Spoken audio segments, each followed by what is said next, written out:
Yo, what's going on, boys and girls? Welcome back to the channel. It's Bertrude, and today we're using a build that absolutely thrives in causing and creating chaos.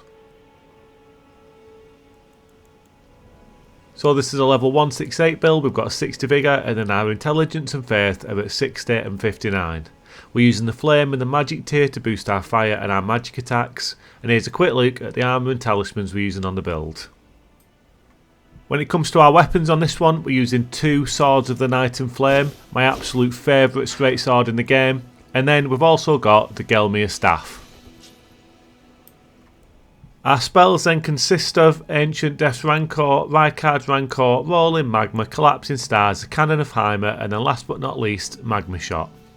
And that's the build, guys. As I said, this build absolutely thrives in causing chaos, and you're going to see that throughout the invasions. Anyway, guys, don't forget to like and subscribe, but it's time for you lot to sit back, relax, and enjoy. So first invasion, I've just spawned in, and these two absolute little cretins have just killed my main man, the Bloody Finger Rakina, the old Rivers of Blood bad boy, the old Rivers of Blood faithful, everyone's favourite NPC, the old invader himself, the old Schmiegelmeister 123, gonna bleed you out with the Rivers of Blood man 3000, coming at you long time. I'm gonna avenge you, Akina. I'm gonna avenge your death, my friend, don't you worry. I'm gonna take these two little Schmiegels and I'm gonna conduct an orchestra of chaos, and these two are on my front row. I'm gonna absolutely confuse the living hell out of them with this Chaos Maker kit that I'm rolling with here. The absolute best kit for creating absolute mass confusion in an invasion, and taking advantage of that with some massive damage from the Ashes of War on the Sword and the Night and Flame. Now, from the untrained eye, it may look when you see these invasions that I'm just feasting on my favourite ever food, a nice bit of spam. It may look like I'm having a spam buffet. It may look like I'm having a spam ravioli, a cheesy spam butty with extra spam. It may look like I'm having an absolute spam feast. It may look like I'm just spamming the living hell out of these spells on this build. But that's not what I'm doing, boys and girls. There's a lot more going on to this build than just feasting on a load of spam with a capital S. I'm gonna break it down for you. I'm gonna tell you what this build's all about. Don't you worry. Don't you worry. There's no spam going on here. It's all about tactical confusion and tactical chaos. I'm gonna tell you just how we do it. So we're using a few particular spells on this build, mainly the Gelmir spells, the Lava spells, Rykard's Rancor, Rolling Magma, but then we've also got a key spell on the build, which is the Ancient Death's Rancor. Now, we've all been in them invasions as invaders, where you get some absolute little tool, some little small brained p-head, just spamming the living hell out of Ancient Death's Rancor, the good old skull emojis, you know the one. I've just used it. It's horrible. It's awful as an invader when you get a gank against you and you've got one of them just spamming the living hell out of Ancient Death's Rancor. It's just the worst invasion experience you can ask for. But, it's a big but. If you use it like I'm using it and the Chaos Maker, with this kit and this particular playstyle, it's an invader's best friend. Because you see, what the Ancient Death's Rancor is absolutely awesome for when it comes to invading is splitting up the gank and causing confusion amongst the ranks. You send out the Ancient Death's Rancor first and it gets them all running and it gets them all distracted. It gives me time and space to plan what I'm going to do next. What I usually like to do, a good combo on this build, is use the Ancient Death's Rancor first off.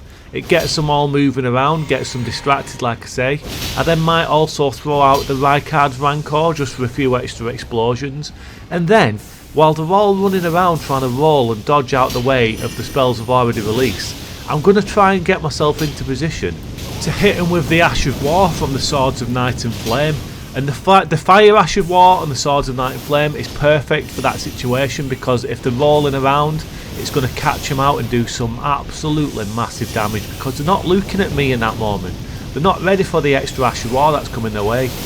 But you can see there, we've just used the Magic Ash of War on the Swords of Night and Flame as well, because obviously it's got the two options. You can use the Fire version or the Magic version, and the Magic version does a hell of a lot of damage if you catch someone in that beam. So the Magic one's a bit more situational. They've got to be stood still because they can easily roll out the way of it. and the fire one is a lot more suited to more situations. If you get them running around with the spells, you can catch them out in the fire version of the Ash of War. But if you see an opportunity where you might be able to catch someone who's standing still for whatever reason in the magic Ash of War, it's so stylish and it's going to absolutely obliterate them. You can see there that last invasion, that was just a really good example of how we want to be using this kit. And this invasion is another really good example of how we can use the kit on this build. Now we've got the horse there and he's trying to hit me with the Loretta's Great Bow spell, while the summon is trying to pull me in with Collapsing Stars. So I decide to use the Ancient Death Rancor again to stop them doing what they want to do, because it gets them moving out of the way of my spells. It gives me time and it gives me a bit of space to make something happen, and I managed to catch the horse out there with the big, powerful, magical beam from the Sword of the Night and Flame. I'm just an absolute master conductor of chaos. This is what this build is perfect for. This is what the build is designed for. As I said earlier, it's not just about feasting on a load of spam. It's not about putting on the absolute spam masterclass. There's more going on. It's all tactical. Every spell on this build is there for a reason. It's not spell spam. It looks like spell spam at times, but it's not. It's to get my opponents doing what I want them to do rather than what they want to do, and it's to put me in control of the invasion. You can see here the guy's trying to spam me with the Rivers of Wee. The most unhygienic Ash of War in the game. It's just minging. But with some clever use of my spells, I stop him from doing that, and I manage to catch him again in the Ash of War from the Swords of the Night and Flame. He's too worried about all the explosions that are going on, and just with some nice timing I managed to hit him for some huge damage. And like I said, the damage from these swords on the Ash of War is just off the chain. In our Flask of Wondrous Physic we're using the Fire Booster and the Magic Booster, so we're getting a nice little buff from whichever Ash of War we choose to use, and also that's going to apply to our spells as well. Magic Boost, Fire Boost, it all works for every aspect of this kit, so we're getting some really good damage. And don't forget as well, we've got the Collapsing Stars, which can pull our opponents back into all the chaos that's going on. That's why the Collapsing Stars is on this build. I can send out Rykard's Rancor, and then I often try to use Collapsing Stars to pull the opponents back into all the explosions. And then we've also got Rolling Magma, which is an awesome delayed explosion, which I can just throw into the mix as well. You've seen me do it a couple of times already. I'll usually put the Rolling Magma right close to me, like at my feet if the opponents are moving around a lot. I'll put the Rolling Magma down on the floor and I'll use that for a bit of cover. Use it to play around. I'll try and draw them into the explosion again and counteract them with some damage from the Ash of War. Now you can see in this invasion we managed to take out the summon, but this host is just a bit too strong with his kit. He had a good game plan just to rush me down and not give me the space that I need to work around the spells and the kit that I'm using. That was a really good invasion, you know. I managed to take out the summon in style, but then the host had a really good game plan to deal with me, and he was just a bit too strong. He had a really good build, and it's just fair play, good invasion.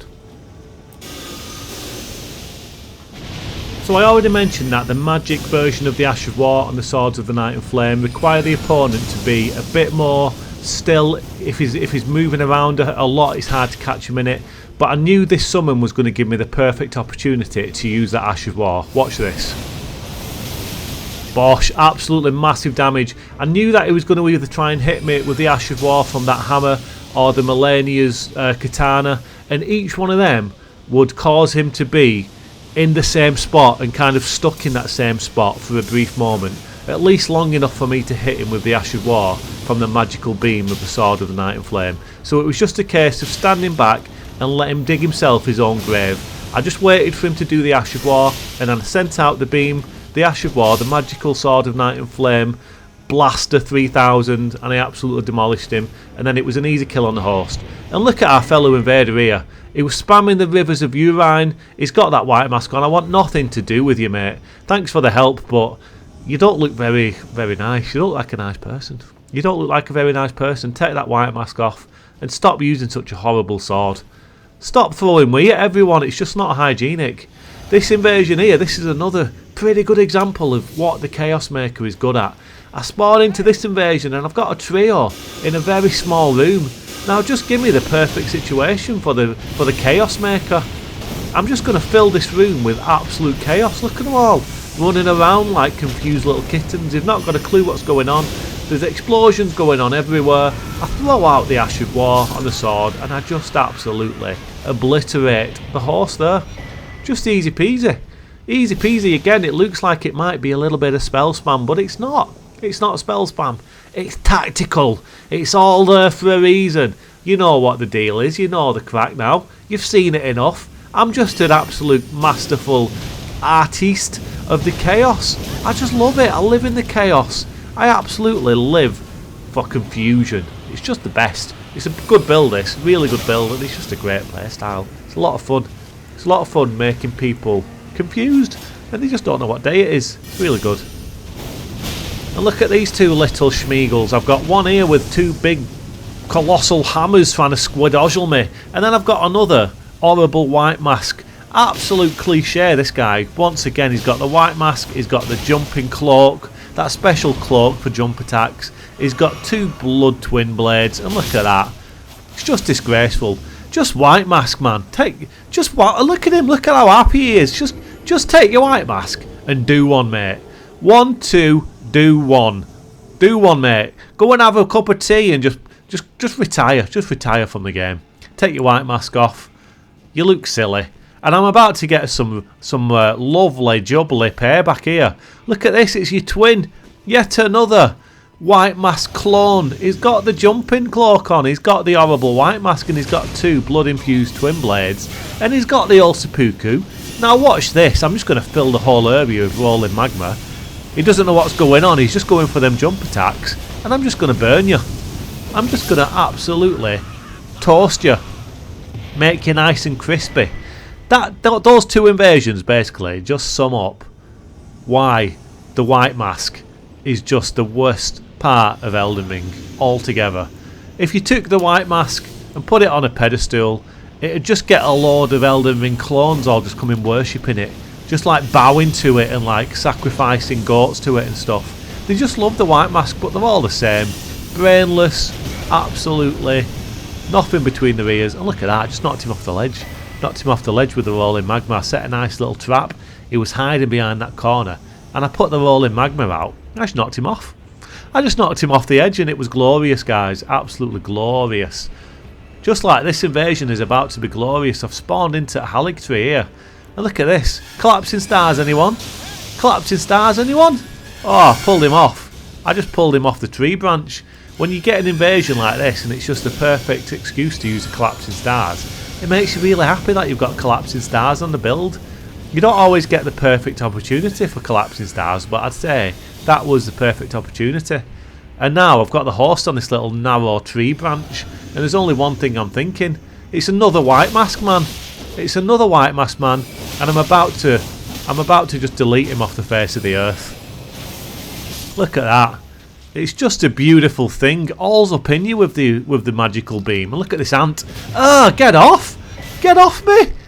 What have I done, mate? You don't have to do that. That's a bit uncalled for, but I'll let you off because we're both on the same team at the end of the day. You just had a little rush of blood to the head there. The adrenaline was pumping. And, I can't blame you. You saw a bit of meat in front of you, and you thought, I want a bit of that. I want a bit of chaos in my life. I'm just going to grab him and bite him, but it's okay. It's okay. I'll see you next time, mate. We'll throw down next time. We'll have a fight again. We'll see who's harder next time for a bit of payback.